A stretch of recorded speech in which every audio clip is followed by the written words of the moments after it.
ఏదైతే ఉందో ఒక రిజిస్టర్ ఉంటుంది, సేల్స్ రిజిస్టర్ ఉంటుంది. ఎవ్రీ రికార్డులో ఎంటర్ చేసుకొని ఈ రోజు అమ్మినటువంటి సరుకును తీసేయాలి. కొంత డీలర్ల ఆలస్యత్వం వాళ్ళు ఆ రికార్డు మెయింటైన్ చేయాలి. పోలీసులు అరెస్ట్, ప్రత్యేకంగా పోలీసులు అరెస్ట్ చేసినటువంటి మట్వాడ పోలీస్ స్టేషన్ పరిధిలో ఎక్స్పైరీ మెటీరియల్ మన డీలర్ సంబంధం వేద ప్రకాష్ అనే వ్యక్తి అరెస్ట్ చేసింది. ఆయన ఎప్పుడో లైసెన్స్ ఇవ్వద్దని నేను చెప్పాను. అంటే ప్రొడక్షన్ ఏరియా అంటే కంపెనీలో ప్రొడక్షన్ కూడా అక్కడే ఇస్తారు, రైతులకే ఇస్తారు. సీడ్ ప్రాసెసింగ్ ప్లాంట్స్ కూడా వీటి జీన్ ఉందని తెలిసి అక్కడే సీడ్ చేయవచ్చు. ఇంత దూరం రావాల్సిన అవసరం లేదు. ప్రొడక్షన్ ఏరియా పెట్టి అక్కడనే నివారిస్తే సమస్య అంతా వరంగల్ జిల్లాలో మే 15 తర్వాత సీజన్ స్టార్ట్ అవుతుంది. రైతులు విత్తనాలు రెడీ అయితే మే 15 తర్వాత విత్తనాల కోసం రెడీ అయ్యారు. కానీ ప్రభుత్వం అది నిరుపగవచ్చు నిజాయితీగా చేస్తేనే ఇంకో రైతుకి నిజాయితీగా వస్తుంది. ఆ మధ్య ట్రాన్సాక్షన్లో రైతు ఇచ్చిన విత్తనాన్ని ఆ కంపెనీ మళ్ళీ ఇక్కడ కింది స్థాయిలో ఉన్న రైతుకి సప్లై చేసే ముందు మళ్ళీ టెస్టింగ్ చేయాలి. ఇది ఆ ప్రొడక్షన్ చేసిన రైతు క్వాలిటీ ఇచ్చిందా లేదా తర్వాతనే దాని రియాక్షన్స్ వస్తూ ఉంటుంది.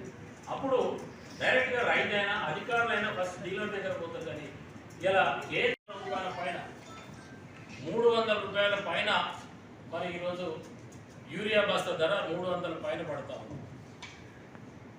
ఇలా మరి ఇది ఇంకో విషయం కూడా మీ దృష్టికి విలేకరుల దృష్టికి తీసుకువస్తా ఉన్నాం. ఇవాళ ఫర్టిలైజర్కి సంబంధించింది తెలంగాణ రాష్ట్రంలో మార్క్ఫెడ్ ద్వారా కూడా మరి ఎరువులు సప్లై చేస్తూ ఉన్నారు. సొసైటీస్ కావచ్చు, ఆగ్రో సెంటర్ కావచ్చు. గతంలో ఆగ్రో సెంటర్స్ కానీ ప్యాక్స్ కానీ డెలివరీ ఉండేది. ఈరోజు ఆ డెలివరీ సిస్టమ్ కూడా మరి ఆ నిబంధన కూడా తీసేయడం జరిగింది. ఏదో ఒక సెంటర్కు ఎఫ్ఓఎల్ ఇస్తూ ఉన్నారు.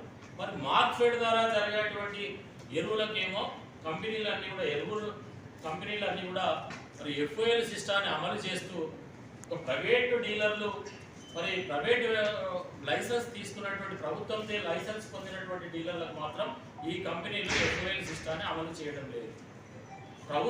ప్రభుత్వానికి సప్లై చేస్తున్నాం ఎఫ్ఓఎల్ ఇస్తారు, మరి డీలర్లకు సప్లై చేస్తున్నాం ఎఫ్ఓఎల్ వేయకుండా మోసం చేస్తున్నటువంటి కంపెనీలపై చర్యలు తీసుకోవాలని కూడా ఈ సమావేశం ద్వారా ప్రభుత్వం దృష్టికి తీసుకెళ్లాలనే ఉద్దేశంతో ఈరోజు ఈ పత్రికా సమావేశాన్ని ఏర్పాటు చేస్తా ఉన్నాం.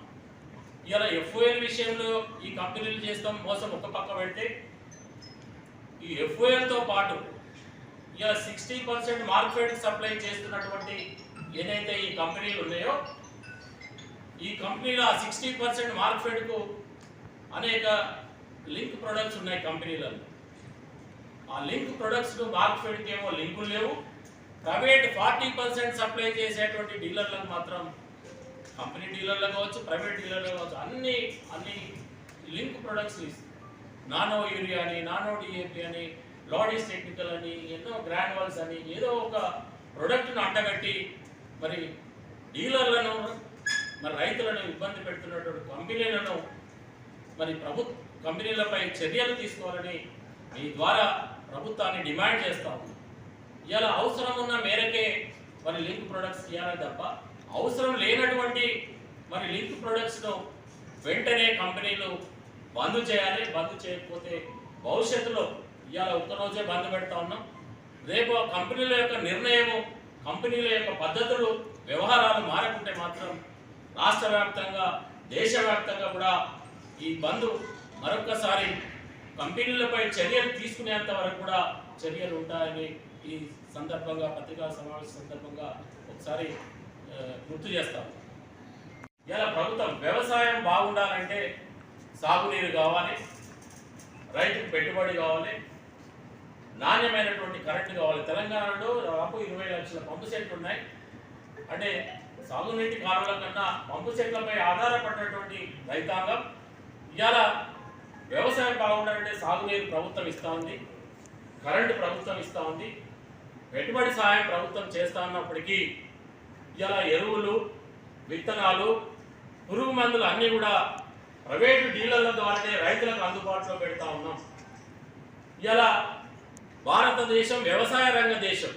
అందులో తెలంగాణ రాష్ట్రం వ్యవసాయ రంగంలో నంబర్ 1 రాష్ట్రంగా ఎదుగుతున్నది. ఆ తెలంగాణ వ్యవసాయ రంగంలో నంబర్ 1 రాష్ట్రంగా ఉండడానికి కారణం కూడా మన డీలర్ల పాత్ర కీలకమనే విషయాన్ని కూడా ఈ సందర్భంగా విలేకరుల ద్వారా తెలియజేస్తా ఉన్నా. ఇలా ఎరువులు కావాలన్నా, పురుగు మందులు కావాలన్నా, విత్తనాలు కావాలన్నా మరి మా డీలర్ల ఎన్నో లక్షలు కోట్ల రూపాయలు వెచ్చించి రైతుకు అందుబాటులో ఉన్నటువంటి ఎవరైనా ఉన్నారంటే అది డీలర్లు మాత్రమే అనే విషయాన్ని కూడా మరి రైతులు, ప్రభుత్వం గ్రహించాల్సినటువంటి అవసరం ఉంది.